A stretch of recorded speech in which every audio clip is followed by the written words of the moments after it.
Hey everybody, it's the Board Game Blogger. Today I'm here to review Oltre Mare. Now this is sort of a trading game set in, Mediterranean. Everyone's a trader based out of Venice and going around sort of the Renaissance Mediterranean getting goods. The main mechanics of the game are it's set collection with heavy card management and it's trading. It's 2 to 5 players, but it's really better with more than 2 just because so much of the game is based on trading the cards. The game is excellent though, really well produced. You've got these kind of ships here. They're the ships that are your main characters. They've got excellent player aids. It really summarizes the game. Once you know it, you can get back to playing really quickly just by reviewing the player aids. I really wish more games, had player aids like this. Especially a lot of Euro games, which this is, don't have very good player aids. Some war games have better player aids, but not too many Euros. This one, just fantastic player aid on that.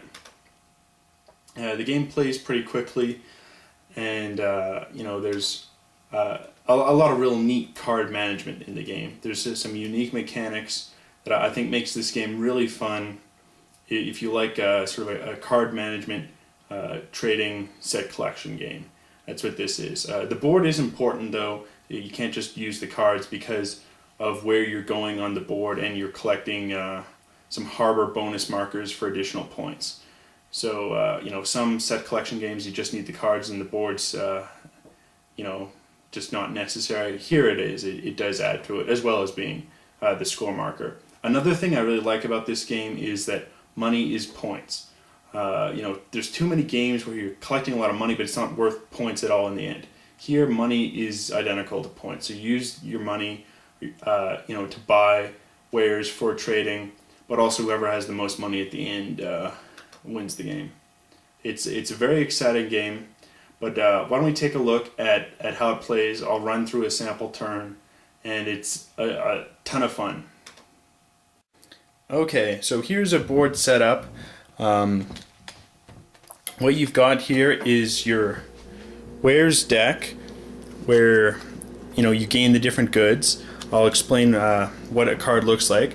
But after you've set up the deck, you put the Venice card sort of somewhere in the middle, and that will be where the first scoring occurs for all your wares, and then there's a final end game scoring.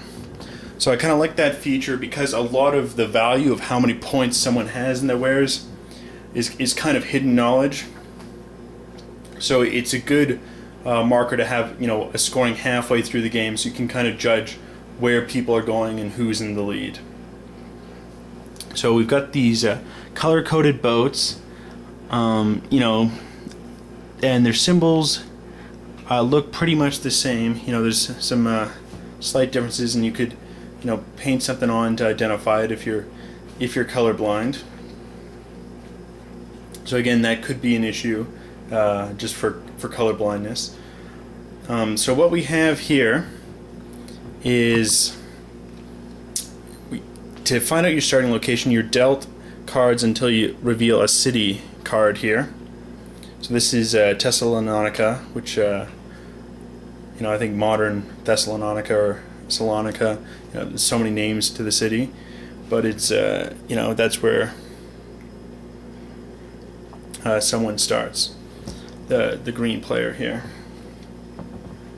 So we see here the green player has pottery, and that is his current freight. Now the way you score points is, if we notice on the freight card, there's this 1 and then a 3 and then a 6 and a 9. So I'll zoom in on the card a little more. So that is, if you have 2 potteries in a row, then it's worth 3. If you have 3 in a row, it's 6. 4 in a row, it's 9. And a 5th one doesn't actually add any points. You're still just max out at 9 if you have 5 potteries in a row. So you'd want to break it up or create a stack. So here, there's a lot of information on the card. This is sort of the hand limit. So you can only hold 6 cards this turn. this here, shipment, is how many cards you can play on your turn, and then when you play the cards, this is additional information.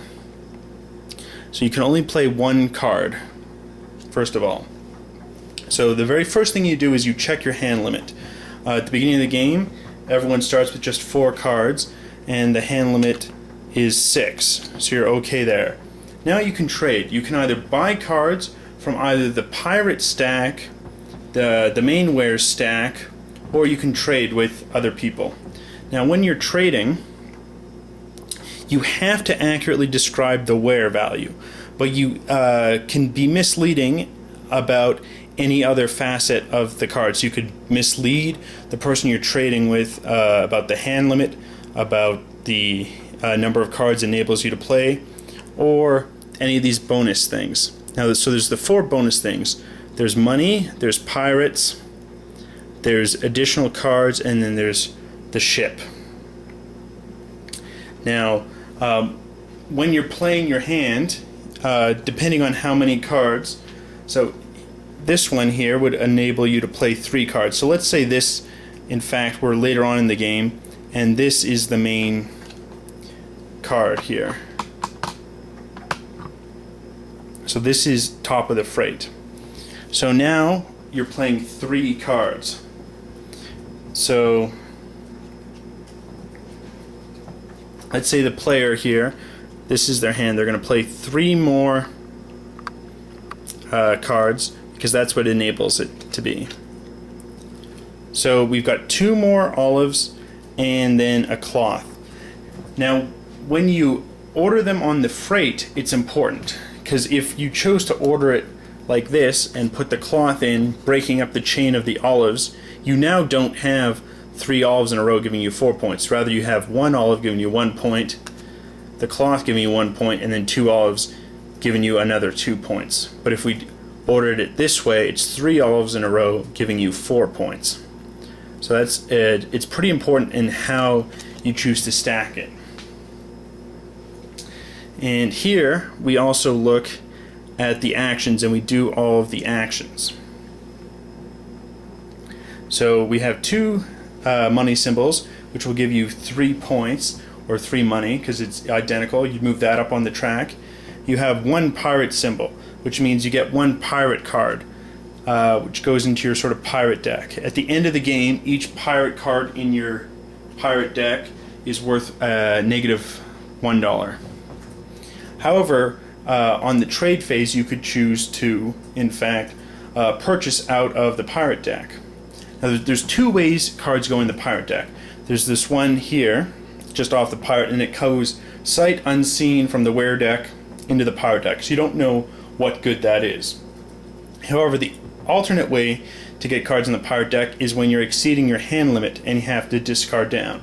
And there you can, in fact, stack it in the right order. So if you're, let's say that, we previously had here, we started our turn, this had a hand limit of 4, and let's say we had more than these 3 cards, and we in fact had 5. So we'd have to discard 1. We could know what we're discarding.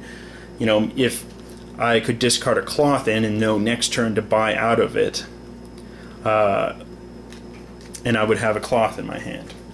You also have the card symbol here. This means you just draw a card from the wear deck. And then finally the ship symbol, which lets you move.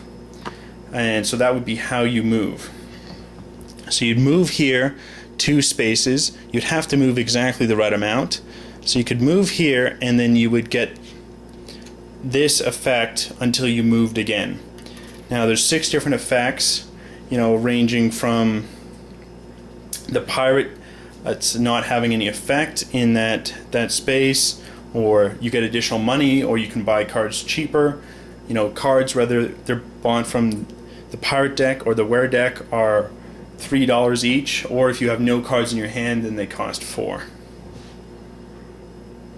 So you have the trade phase, which happens before you choose to play the cards. So you could say, okay, I'll trade an olive for a jewel, and both players have to be accurate. But I could say, oh yeah, this card's clean, there's no pirates on it, and I could give it to him, and there could in fact be pirates on it. So you're allowed to mislead the other player about that, which I think is a neat feature. Enforcing that you do have to be accurate about the nature of the ware, just not the condition of it and the modifiers on it. And so because of this, I think there's a lot of really neat card management. Because if you notice here, card with a 6-hand limit only allows you to play 1 card next turn, whereas this card lets you play 3 next turn but only store 4 cards. So there's a very neat dynamic in that. There's a lot of card management going on. You got to remember the cards that's going in your pirate deck that you're discarding, what other people are interested in, what you've already laid down, how many, because once you have this in your freight stack, I can't go check. I can't check how many olives I already have under here. I got to just kind of remember it. And so once I've played my cards, I then order it, which I want to put the olives in a row to get the most points, and then cloth. So the next turn, I probably want to try and get some cloth to put on in this stack. And so it's a neat dynamic. However, because of this, you get a lot of trade happening. And if you trade with someone, on your turn, the person who chooses to trade with you will get a prestige marker, and these are worth additional points at the interim scoring and at the final scoring. So I think that's neat because so much of this game is based on trading. It actually incentivizes trading, and some games like Settlers of Catan, people could just sit there and they might not have an incentive to make a deal. This, because of the additional points earned through prestige markers, incentivize people to make a deal on a turn that's not theirs. So I think that's a neat mechanic. End of the game scoring, you have just the scoring that's occurred throughout. You can get these cards with the money bonuses, but the main points are racked up through the wear sets. So those score, you get additional points for prestige markers, and the person who's collected the most harbor tokens, and second most as well, gets a lower value score. I think the person with the most gets 6 points, second most gets 3 points, and so on. So it's a pretty quick game. It's mostly card management with some planning where you're moving on the board, because once you take a harbor token, it's gone. So you have to kind of plot that out and then do very strategic card management, because the more ships you play when you're playing 3 cards, the further you're moving. Or pirates, if you build up a big pirate deck, that can really hit you negatively at the end game. If you got 10 cards in there, that's negative 10 points, easy enough to switch victory. So I think this is a good game. If you like trading, if you like games with card management and set collection, I'd highly recommend this game. There's enough element to actually take down a leader, which, as you know, I really hate multiplayer solitaire games. This one isn't that. Because of the trading aspect, people can try to attack a leader by refusing to trade with him. He can't get any prestige markers. You can move to kind of cut off where he's going, take away all the harbor markers that he might be heading towards. So while there's not any direct conflict, there's enough way to influence people, especially because of the trading, that I think this game's interesting. And it's a really great game where if you're at all interested in set collection, at all interested in card management games, and I really think it's a neat feature that the more cards you can play next turn, the smaller your hand limit is. It's a great game. I highly recommend it. Till next time, enjoy gaming.